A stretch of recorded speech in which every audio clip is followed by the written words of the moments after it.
आषाढी एकादशीनिमित्त अवघ्या महाराष्ट्राचे दैवत असलेल्या पांडुरंगाच्या भेटीला पैठणहून निघालेली शांतीब्रह्म संत एकनाथ महाराजांची पालखी वारीचे 33 दिवसाच्या खडतर प्रवासानंतर 31 जुलै बुधवारी सायंकाळी मोठ्या उत्साहात पैठण शहरात आगमन झाले। यावेळी पैठणकरांनी सडा रांगोळ्या टाकत पालखीचे भव्य स्वागत केले।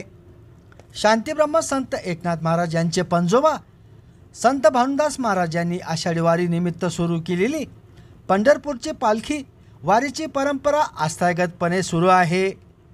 आषाढी वारी निमित्त पंढरपूरच्या पांडुरंगाच्या भेटीला दरवर्षी शांतीब्रह्म संत एकनाथ महाराजांची पालखी पायी वारी जाते।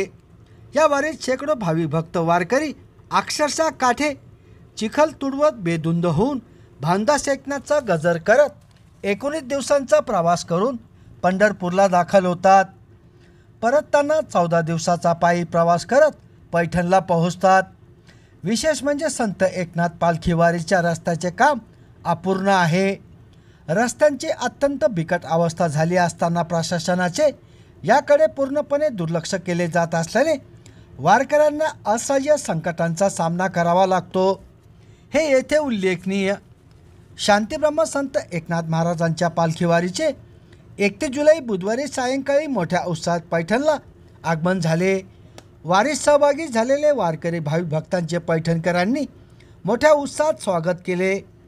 पालखीच्या आगमनानिमित्त पैठण शहरात सडा रांगोळ्या टाकण्यात आल्या होत्या। पंढरपूरहून पैठणला आगमन झालेली पालखीचे शेकडो भाविकांनी दर्शन घेतले। संभाजीनगर समाचार न्यूज चॅनलसाठी जितेंद्र करकोटक।